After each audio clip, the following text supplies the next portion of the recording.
right, Sip&Talkers, hit that subscribe button and grab your drinks. It's deep dive time. I'm your host, and Sunny's here too. Hey, everybody. So, Sunny. Oh, speaking of, you're not going to believe what happened to me yesterday. What happened? So I was just walking down the street, right, minding my own business, when, bam, this like cloud of smoke just hits me right in the face. It's like people think no smoking signs are like a suggestions or something. Dude, tell me about it. Yeah. I had almost the same thing at the gym the other day.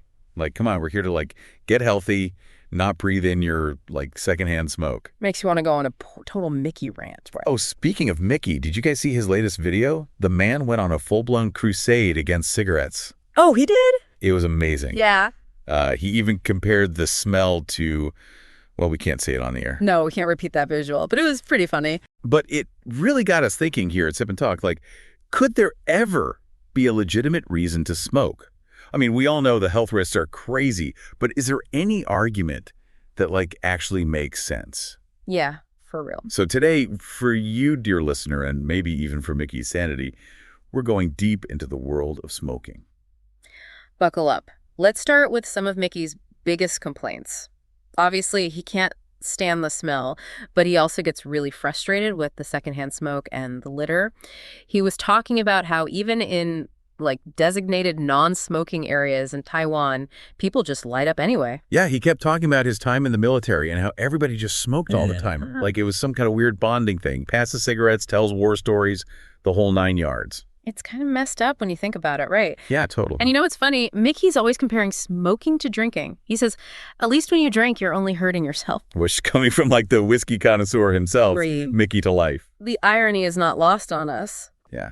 But okay, in all seriousness, secondhand smoke, it's a real problem. And then there are the health risks, which, let's be honest, we all know about. Cancer, heart disease, respiratory problems, it's scary stuff. Yeah, and it's not just like a small number of people affected either. The World Health Organization says that over 8 million people die every year from smoking-related illnesses. Globally. Globally. Wow. And get this.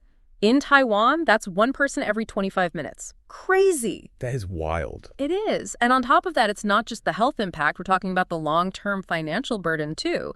In the U.S., smoking-related illnesses cost over $300 billion every year. A year. A year! That's a ton of money that could be going to so many other things. Absolutely. But okay, we get it. Smoking is super bad for you.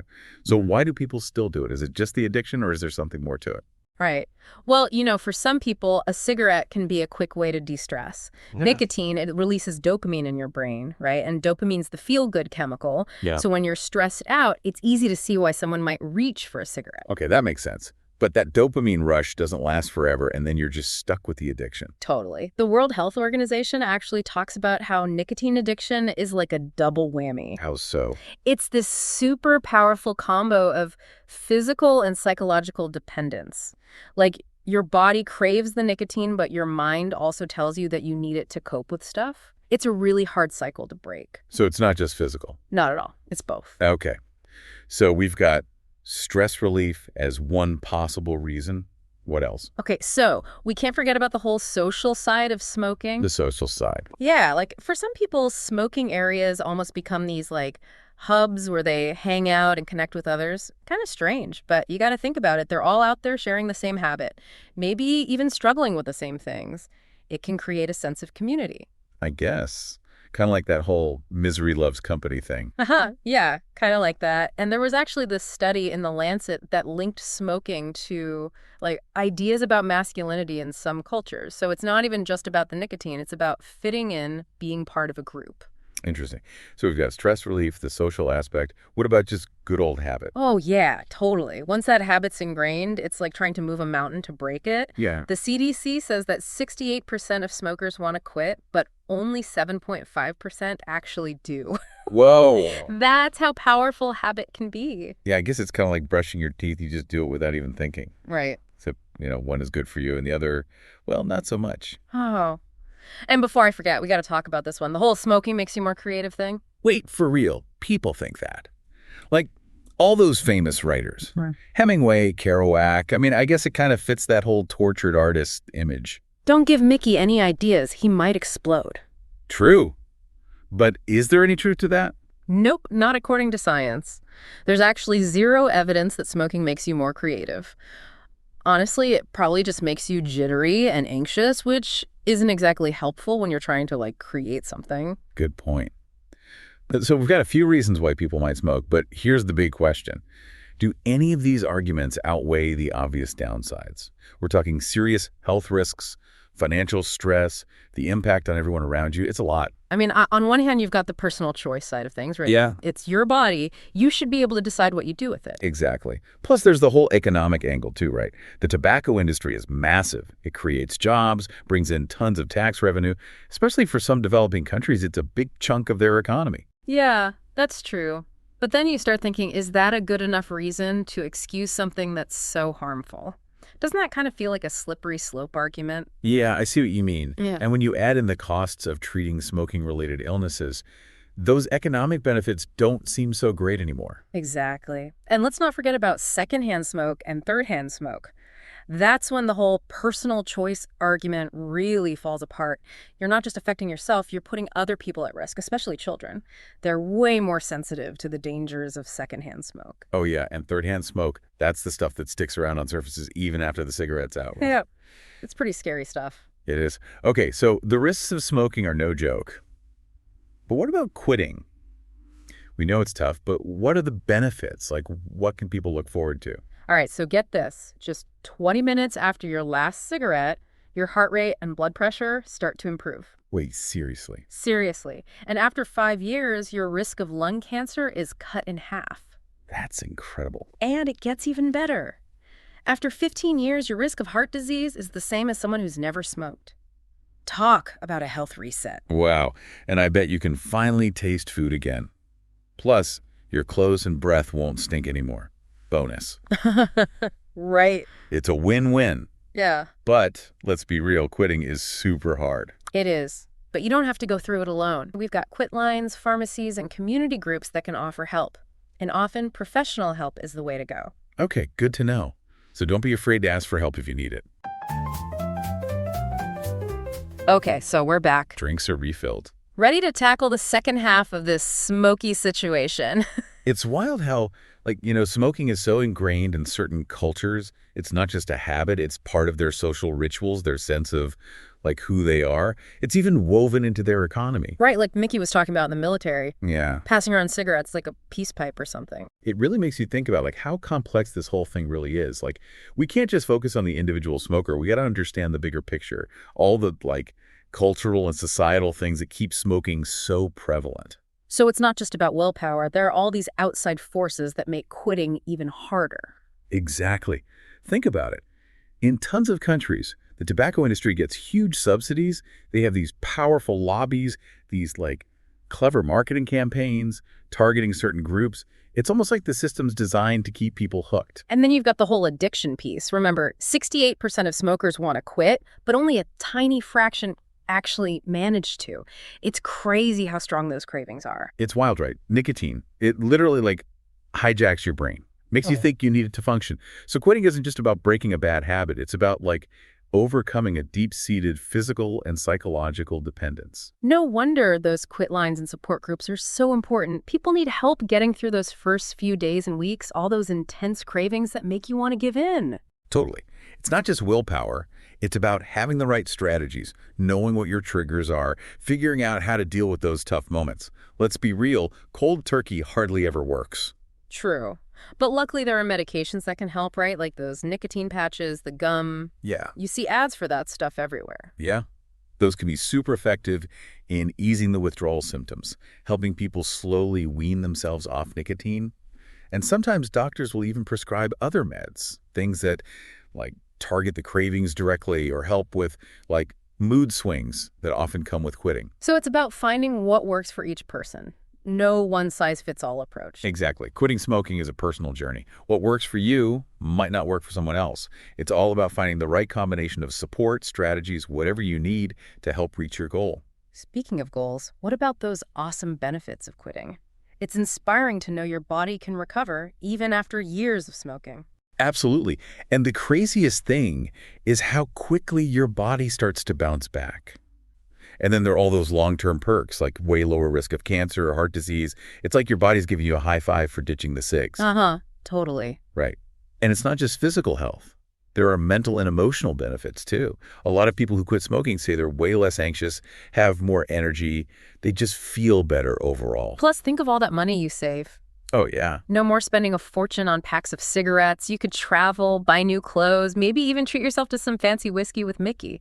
Now you're talking. Okay, but on a more serious note, what about like the environmental impact of smoking? We know it's awful for our health, but what about for the planet?